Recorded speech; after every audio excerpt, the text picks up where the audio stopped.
Hello student, welcome to my new video. आज फिर से लेकर आए हैं हम बीपीएससी टीआरई 4.0 के लिए कुछ महत्वपूर्ण ऑब्जेक्टिव क्वेश्चन। तो बने रहिए हमारे वीडियो के लास्ट तक और सॉल्व भी कीजिए। तो चलिए, हमारा पहला क्वेश्चन है, बिहार केसरी के नाम से किसे जाना जाता है?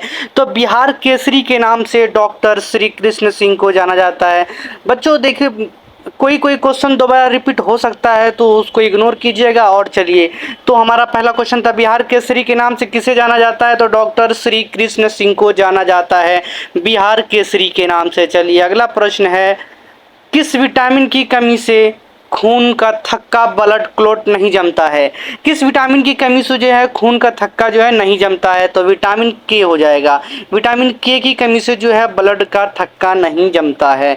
ऑप्शन नंबर डी बिल्कुल करेक्ट है। चलिए, अगला प्रश्न देखते हैं। अगला प्रश्न है, विक्रमशिला विश्वविद्यालय बिहार के किस जिले में स्थित था? तो विक्रमशिला विश्वविद्यालय जो है बिहार के भागलपुर जिला में स्थित था। कहाँ था? भागलपुर जिला में स्थित था। ऑप्शन नंबर बी बिल्कुल करेक्ट है। चलिए, नेक्स्ट क्वेश्चन देखते हैं, सौरमंडल का सबसे बड़ा ग्रह कौन सा है? तो सौरमंडल का सबसे बड़ा ग्रह है जुपिटर, बृहस्पति ग्रह है। सौरमंडल का सबसे बड़ा ग्रह है बृहस्पति, जुपिटर है। ऑप्शन नंबर सी बिल्कुल ही करेक्ट है।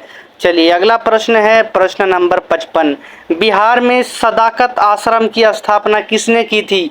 तो बिहार में सदाकत आश्रम की स्थापना जो है मजहरुल हक ने की थी। किसने की थी? मजहरुल हक ने।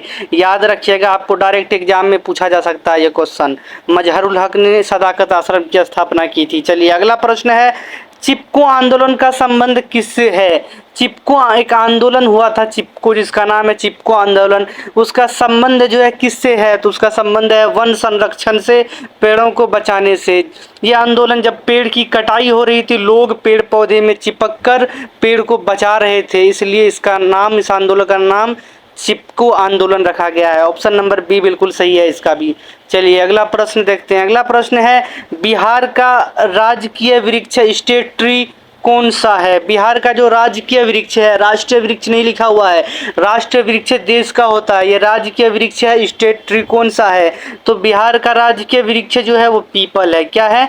पीपल है, याद रखिएगा। ऑप्शन नंबर बी बिल्कुल करेक्ट है। चलिए, अगला प्रश्न है, प्रश्न नंबर 58, वो है, भारत के प्रथम राष्ट्रपति डॉक्टर राजेंद्र प्रसाद बिहार के किस जिले से थे?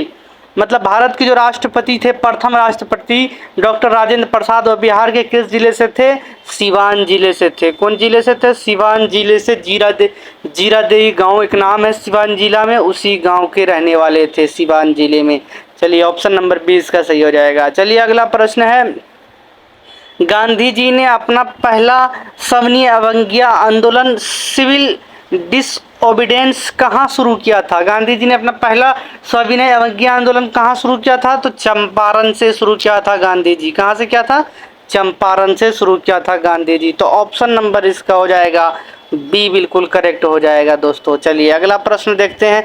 अगला प्रश्न है, मनुष्य की आंख के किस भाग पर वस्तु का प्रतिबिंब बनता है? तो मनुष्य के जो है रेटिना पर, मनुष्य के आंख में जो एक भाग होता है जिसका नाम है रेटिना, उसी जगह जो है वस्तु का प्रतिबिंब बनता है। ऑप्शन नंबर सी बिल्कुल ही सही और करेक्ट हो जाएगा। चलिए, अगला प्रश्न देखते हैं। अगला प्रश्न है, नालंदा विश्वविद्यालय की स्थापना किसने की थी? तो नालंदा विश्वविद्यालय की स्थापना चंद्रगुप्त मौर्य ने की थी। गलत। राम कुमार गुप्त प्रथम ने की थी। बिल्कुल करेक्ट। धर्मपाल गलत। हर्षवर्धन गलत। तो नालंदा विश्वविद्यालय की स्थापना किसने की थी? कुमार गुप्त प्रथम ने की थी, याद रखिएगा। ऑप्शन नंबर बी इसका भी सही हो जाएगा। चलिए, अगला प्रश्न देखते हैं। अगला प्रश्न है, जय हिंद का नारा किसने दिया था? हम जो नारा लगाते हैं जय हिंद जय भारत, ये नारा जो है ये किसने दिया था? तो जय हिंद का नारा जो है सुभाष चंद्र बोस ने दिया था। किसने दिया था? सुभाष चंद्र बोस ने दिया था। ऑप्शन नंबर बी इसका भी सही हो जाएगा।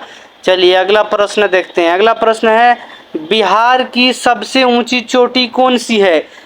तो बिहार की सबसे ऊंची चोटी जो है वो है सोमेश्वर श्रेणी। क्या है? सोमेश्वर श्रेणी, याद रखिएगा। ये सवाल लगभग बार पूछा गया है। ऑप्शन नंबर ए बिल्कुल सही है। सोमेश्वर श्रेणी जो है बिहार की सबसे ऊंची चोटी है। चलिए, अगला प्रश्न देखते हैं।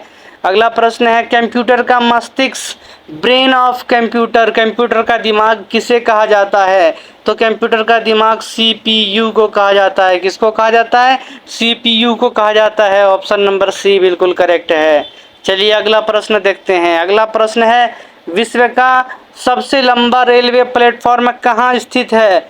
तो विश्व का सबसे लंबा प्लेटफॉर्म जो है वो हुबली कर्नाटक में स्थित है। कहाँ है? हुबली कर्नाटक में स्थित है। Option number B. अगर इंडिया का पूछता सबसे लंबा प्लेटफॉर्म है तो वो गोरखपुर होता। सबसे लंबा प्लेटफॉर्म कहाँ होता? गोरखपुर होता। लेकिन विश्व का सबसे लंबा रेलवे प्लेटफॉर्म जो है वो हुबली है, जो कर्नाटक में स्थित है। ऑप्शन नंबर बी बिल्कुल सही है। चलिए अगला प्रश्न देखते हैं। अगला प्रश्न है शेर शाह सूरी का असली नाम क्या था? शेर शाह सूरी जो एक बादशाह थे उसका असली नाम क्या था? तो शेर शाह सूरी का असली नाम था फरीद खान। हसन खान नहीं, बहार खान नहीं, शेर खान नहीं, तो फरीद खान था। क्या नाम था? फरीद खान था। याद रखिएगा।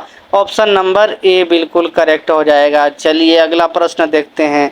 अगला प्रश्न है भारत में नीली क्रांति, ब्लू रिवॉल्यूशन का संबंध किससे था? भारत में एक क्रांति हुई थी नीली क्रांति। नीली क्रांति का संबंध किससे था?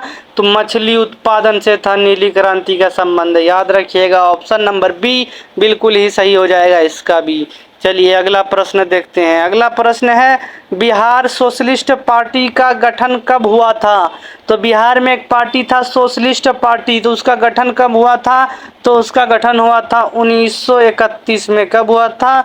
1931 में हुआ था। गंगा शरण सिन्हा और राम वृक्ष बेनीपुरी और रामानंद मिश्रा द्वारा किया गया था इस सोशलिस्ट पार्टी का गठन। याद रखिएगा गंगा शरण सिन्हा, राम वृक्ष बेनीपुरी और रामानंद मिश्रा द्वारा इस पार्टी का गठन किया गया था। Bihar socialist party BSP party का गठन हुआ था। चलिए इसका ऑप्शन नंबर बी बिल्कुल ही सही हो जाएगा।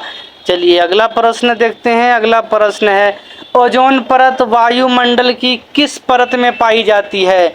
तो ओजोन परत जो है वो वायुमंडल के समताप मंडल में स्ट्रेटोस्फेयर में पाई जाती है। याद रखिएगा समताप मंडल में पाई जाती है। ऑप्शन नंबर बी बिल्कुल करेक्ट है।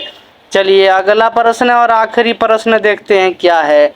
वो है बिहार में तेल शोधक कारखाना ऑयल रिफाइनरी कहाँ स्थित है? तो बिहार में तेल शोधक कारखाना जो है वो कहाँ स्थित है? वो है बरौनी में। बिहार में तेल शोधक कारखाना कहाँ है? बरौनी में है। पूरे बिहार के लगभग जगह तेल कहाँ से जाता है? वो बरौनी से जाता है। ऑप्शन नंबर बी बिल्कुल करेक्ट है। यहाँ तेल से मतलब है पेट्रोल डीजल, खाने वाला तेल नहीं। तो चलिए ऑप्शन नंबर बी बिल्कुल ही करेक्ट है। चलिए दोस्तों अगर आपको अगला पार्ट इसी का चाहिए, अगला और इससे आगे ऑब्जेक्टिव चाहिए तो हमारे चैनल को सब्सक्राइब कर दीजिए और बेल आइकन को दबा दीजिए ताकि आपको वीडियो टाइम पर पहुंचता रहे। धन्यवाद।